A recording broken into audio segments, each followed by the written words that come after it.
नमस्कार, मैं हूं दीपाली राणा। आप देख रहे हैं खिलाड़ी नंबर 1 और हम अक्टूबर महीने के आखिरी हफ्ते में पहुंच गए हैं और इस हफ्ते पिछले 3 हफ्तों के विजेताओं के बीच में मुकाबला होगा।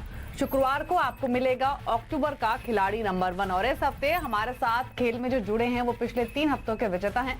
मानसजयसवाल.com के मानस जायसवाल हैं, IIFL सिक्योरिटीज के जयेश भानुशाली हैं और IDBI कैपिटल के कुणाल शाह हैं। हालांकि आज अगर मार्केट्स को देखेंगे तो एक छोटे से दायरे में कारोबार कर रहे हैं, मिड कैप्स में भी थोड़ा सा दबाव है, तो देखना होगा कि हमारे जो खिलाड़ी हैं वो किस स्ट्रैटेजी के साथ इस हफ्ते उतरते हैं। लेकिन क्विक मार्केट चेक एक बार ले लेते हैं।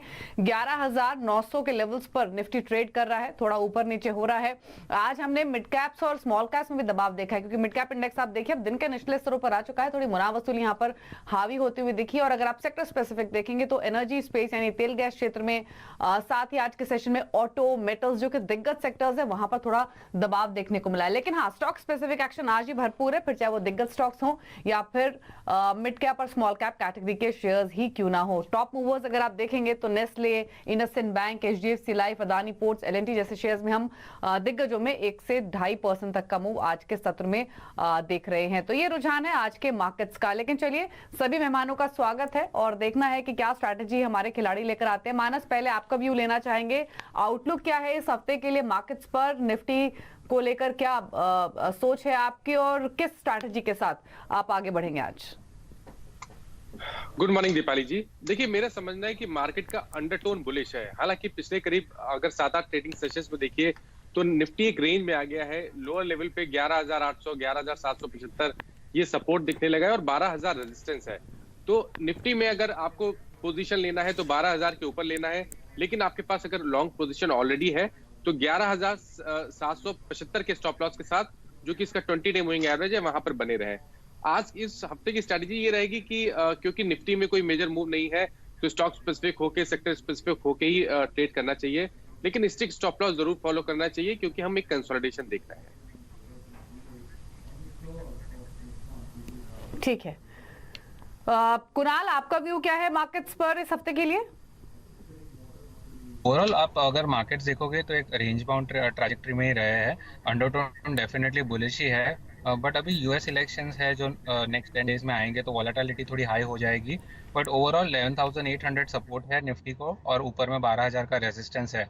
और सिमिलरली बैंक निफ्टी एक बड़े रेंज में अटका हुआ है, 24,000 का सपोर्ट है और 25,000 का रेजिस्टेंस है। जब तक ये रेंज डिसाइसिवली कोई भी साइड निकालता नहीं है, मार्केट ये रेंज में ही रहेगा। आपका भी जयेश सिमिलर व्यू ही है कि शायद ये रेंज बाउंड वीक रह सकता है या कोई और सजेशन है? मार्केट्स में देखें तो रेंज बाउंड एक्टिविटी अभी फिलहाल हो रही है, पर मुझको लगता है कि अक्टूबर जो एक्सपायरी रहेगा थर्सडे को, तो वेडनेसडे थर्सडे को बड़ी वॉलेटिलिटी आ सकती है। इसके लिए लॉन्ग गामा पोजीशंस क्रिएट करके चलना चाहिए, क्योंकि क्या है कि लास्ट 4-5 दिन से एक छोटे रेंज में ही चल रहा है बाजार। तो मुझको लगता है कि वेडनेसडे थर्सडे को एक बड़ा मूव आएगा, तो उससे पहले थोड़ी तैयारी करनी चाहिए लॉन्ग गामा पोजीशंस क्रिएट करके। ठीक है, लेकिन मानस, अगर आज की बात करें तो स्ट्रैटेजी आपकी क्या रहेगी? क्योंकि सेलेक्टिव बाइंग हो रही है आज काफी, फिर चाहे वो दिग्गज हो या फिर मिड कैप्स हो, क्योंकि दिग्गजों में भी जो मेन सेक्टर्स है वहां पर दबाव है, मिड कैप में भी थोड़ी मुनाफ वसूली हावी हुई है। तो एग्जैक्टली किस स्ट्रैटेजी के साथ आज आ पाए हैं? देखिए, जैसा मैंने पहले दीपाली बोला कि आपको बहुत सेक्टर और स्टॉक स्पेसिफिक होकर प्ले करना है। ऐसा नहीं होगा कि अगर एक सेक्टर परफॉर्म कर रहा है तो वहां पर सारे स्टॉक परफॉर्म करेंगे। वहां पर भी आपको चूज करने पड़ेंगे स्टॉक, वहां भी स्टॉक स्पेसिफिक मूव्स देखने पड़ेंगे। तो आपको ध्यान रखना है। अभी सेक्टर की अगर बात करें तो मैं समझता हूँ कि शायद बैंकिंग में आपको एक कनेक्ट देखने को मिलेगा आने वाले 1 से 2 दिनों में। और स्पेशली PSU बैंकिंग में अगर आप देखिए तो कुछ स्टॉक्स चार्ट पे अच्छे लगते हैं, कुछ स्टॉक्स ने बॉटम बनाया है, कुछ स्टॉक्स तैयार हैं एक ब्रेकआउट के लिए। और जो लार्ज कैप स्टॉक है स्टेट बैंक ऑफ इंडिया, वहां पर देखिए तो एक ब्रेकआउट आने वाला है। लेकिन कुछ जो छोटे PSU बैंकिंग है वहां पर अगर देखिए तो लोअर लेवल पे एक सपोर्ट बना है, तो शायद हमें वहां पे बाउंस बैक देखने को मिलेगा। ठीक है, कुणाल, आपकी स्ट्रैटेजी क्या रहेगी आज के लिए? See I think overall mid cap stock specific focus हमें रखना चाहिए और सेक्टर स्पेसिफिक अप्रोच होना चाहिए।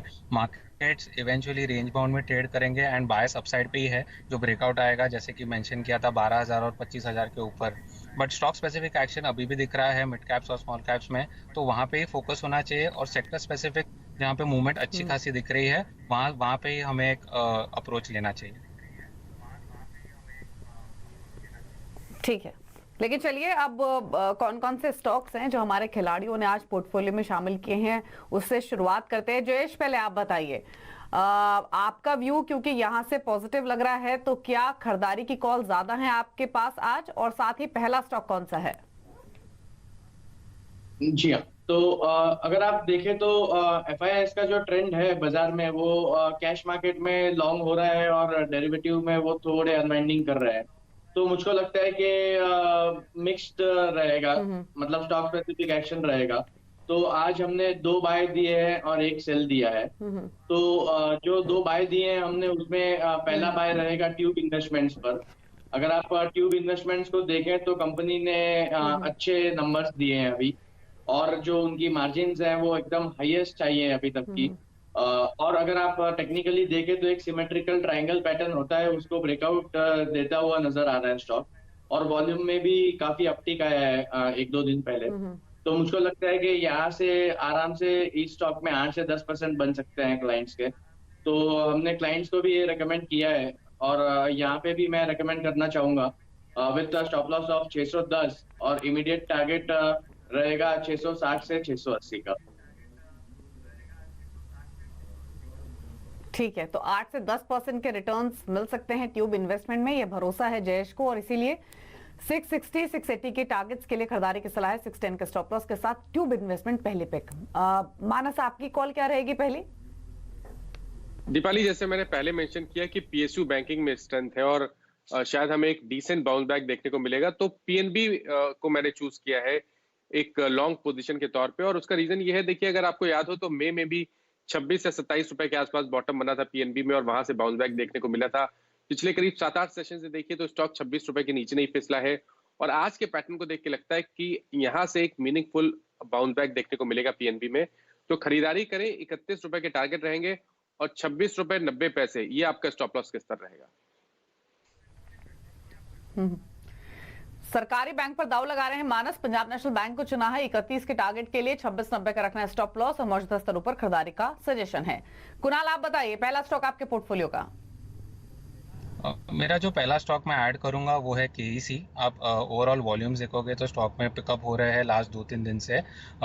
डेली चार्ट्स पे आप देखोगे तो एक अच्छा खासा पैटर्न बनाया था बुलिश एंगल फिंग का, फिर एक दोजी पैटर्न बनाया था, और आज एक ब्रेकआउट आया है अच्छा खासा स्टॉक में।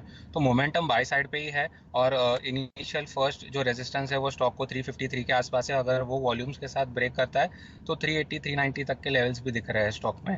और अगर मैं वीकली चार्ट की भी बात करूँ तो एक अच्छा खासा हैमर पैटर्न बना था वीकली के उसमें, और वो हैमर का भी उसने हाई निकाल दिया है। तो डेफिनेटली ट्रेंड काफ़ी बुलिश है, और अगर ब्रेकआउट अपसाइड पे 353 निकालता है वॉल्यूम्स के साथ, तो अगला टारगेट रहेगा 400 रुपये का। सो करंट लेवल्स पे मेरा बाय रहेगा, 335 का स्टॉप लॉस रख सकते हो, टारगेट रहेंगे 400 से। 400 तक 400 के लेवल्स तक ये स्टॉक जा सकता है। 380 3400 ये टारगेट्स रहेंगे। मौजूदा स्तर है 343 का, यहीं पर खरीदारी की सलाह है कुणाल की ओर से KEC इंटरनेशनल। जयेश, आपने पहली कॉल मिड कैप कैटेगरी से ट्यूब इन्वेस्टमेंट को चुना है। अगला स्टॉक भी क्या मिड कैप से ही आप पिक कर रहे हैं या कोई और स्ट्रैटेजी है? अगला स्टॉक जो हम दे रहे हैं वो सेल है UPL पे। अगर आप UPL को देखें तो through out the October series काफी शॉर्ट पोजीशंस ऐड हुई हैं सिस्टम में। अगर आप देखें तो जो परसेंटेज चेंज होता है ओपन पोजीशंस का, वो सबसे हाईएस्ट है since start of the October series में, और वो शॉर्ट के साइड है। और अगर आप पुट कॉल रेशियो भी देखें तो वो बेरिश ट्रेंड की और फिसलता हुआ नजर आ रहा है। तो मुझको लगता है कि क्योंकि पुट ऑप्शन जो बेस है वो स्ट्राइक्स भी शिफ्ट नीचे हो रही है 420 और 400 के आसपास के लेवल की। तो मुझको लगता है कि नेक्स्ट 2-3 दिन में ये स्टॉक में और सेलिंग आ सकती है, और स्टॉक 425 के लेवल्स दिखा सकता है नीचे।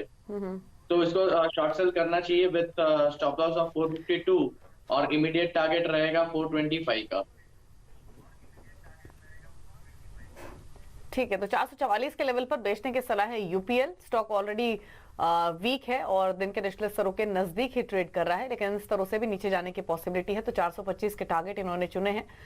नीचे की तरफ 452 का आपको एक स्टॉप लॉस रखना होगा। मानस, पंजाब नेशनल बैंक ये तो अच्छा कर रहा है आज के सेशन में मूव, आपने 31 के टारगेट्स भी दिए हैं।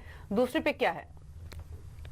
देखिए, दूसरी पिक है ऑटो क्षेत्र से। अगर आपको याद हो तो फ्राइडे के सेशन में ज्यादातर ऑटो स्टॉक्स में एक बाउंस बैक देखने को मिला था, एक शार्प रिकवरी देखने को मिली थी और वहां पर वॉल्यूम्स भी बेहतर देखने को मिले थे। मारुति में जिस तरह का ब्रेकआउट हमने फ्राइडे के सेशन में देखा, मैं नहीं समझता कि आज की करेक्शन में कोई रिवर्सल के साइन है। मैं समझता हूँ कि आज का करेक्शन एक अपॉर्चुनिटी है खरीदारी के लिए। मारुति में पोटेंशियल काफी है। करंट लेवल से अगर आप देखिए तो शायद 450 से 500 पॉइंट की रैली मारुति में देखने को मिल सकती है। तो बिल्कुल आपको खरीदारी करनी है इस करेक्शन पे।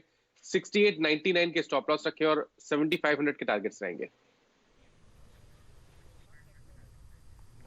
तो मारुति, हालांकि मारुति देखे तो अभी तो करीब 1% के आसपास नीचे ट्रेड कर रहा है, लेकिन मानस को लगता है कि इन स्तरों से लेना चाहिए ऑन डेप्थ।